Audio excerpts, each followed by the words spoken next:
श्री गणेशाय नमः। हर हर महादेव। दक्ष की तपस्या और देवी शिवा का उन्हें वरदान देना।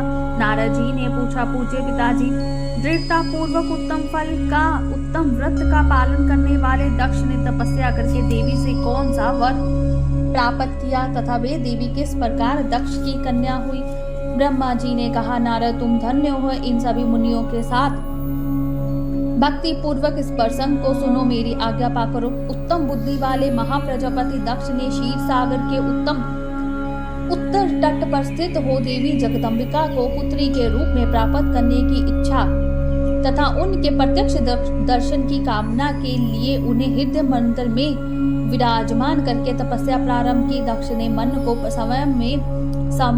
संयम में रख कर दृढ़ता पूर्वक कठोर व्रत का पालन करते हुए शौच, संतोष आदि नियमों से युक्त हो 3000 दिव्य वर्षों तक तप किया। वे कभी जल पीकर रहते, कभी हवा पीते और कभी स्वरथा उपवास करते थे। भोजन के नाम पर कभी सूखे पत्ते चबा लेते थे। मुनि श्रेष्ठ नारद तदनंतर यम नियमादि से युक्त हो जगदम्बा की पूजा में लगे हुए दक्ष को देवी शिवा ने प्रत्यक्ष दर्शन दिया। जगमयी जगदम्बा का प्रत्यक्ष दर्शन पाकर प्रजापति दक्ष ने अपने आप को कृतकृत माना। वे कालिका देवी सिंह पर आरूढ़ थी। उनकी अंग कांति शाम्य थी, श्याम थी, मुख बड़ा ही मनोहर था। वे 4 भुजाओं से युक्त थी और हाथों में वरद, अभय, नील कमल और खड्ग धारण किए हुए थे। उनकी मूर्ति बड़ी मनोहरनी थी। नेत्र कुछ लाल थे। फूले हुए केश बड़े सुंदर दिखाई देते थे। उत्तम प्रभा से प्रकाशित होने वाली उन जगदम्बा को भली भांति प्रणाम करके दक्ष विचित्र वचनावलियों द्वारा उनकी स्तुति करने लगे। दक्ष ने कहा, जगदम्बा महामाया जगदीशे महेश्वरी, आपको नमस्कार है। आपने कृपा करके मुझे अपने स्वरूप का दर्शन कराया है। भगवती आधे मुझ पर प्रसन्न होइए। शिव रूपिणी प्रसन्न होइए। भक्त वरदायिनी प्रसन्न होइए।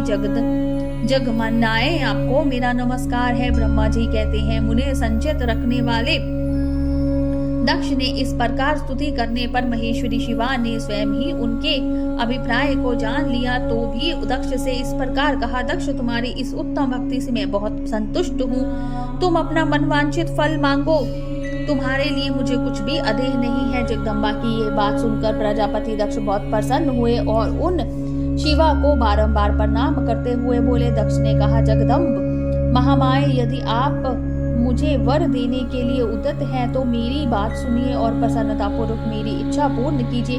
मेरे स्वामी जो भगवान शिव हैं, वे रुद्र नाम धारण करके ब्रह्मा जी के पुत्र रूप से अवतीर्ण हुए हैं। वे परमात्मा शिव के पूर्ण अवतार हैं, परंतु उनका कोई अवतार नहीं हुआ।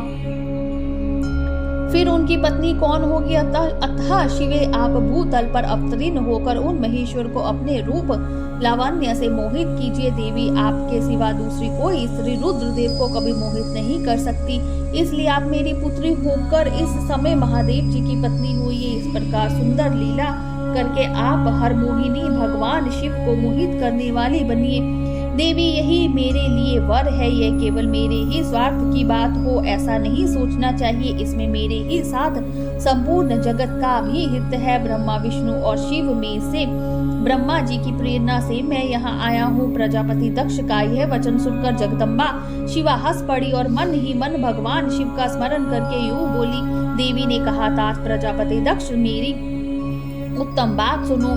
मैं सत्य कहती हूँ, तुम्हारी भक्ति से अत्यंत प्रसन्न हो तुम्हें संपूर्ण मनोवांछित वस्तु देने के लिए उदित हूँ। दक्ष, यद्यपि मैं महेश्वरी हूँ तथापि तुम्हारी भक्ति के अधीन हो तुम्हारी पत्नी के गर्भ से तुम्हारी पुत्री के रूप में अवतीर्ण होंगी, इसमें संशय नहीं है। अनघ मैं अत्यंत दुस्सह तपस्या करके ऐसा प्रयत्न करूंगी जिसे महादेव जी का वर पाकर उनकी पत्नी हो जाऊं। इसके सिवा और किसी उपाय से कार्य सिद्ध नहीं हो सकता, क्योंकि वे भगवान सदाशिव स्वतः निर्विकार हैं, ब्रह्मा और विष्णु के भी सेव्य है तथा नित्य प्रति परिपूर्ण रूप ही है। मैं सदा उनकी दासी और प्रिया हूँ। प्रत्येक जन्म में वे नाना रूपधारी शंभु ही मेरे स्वामी होते हैं।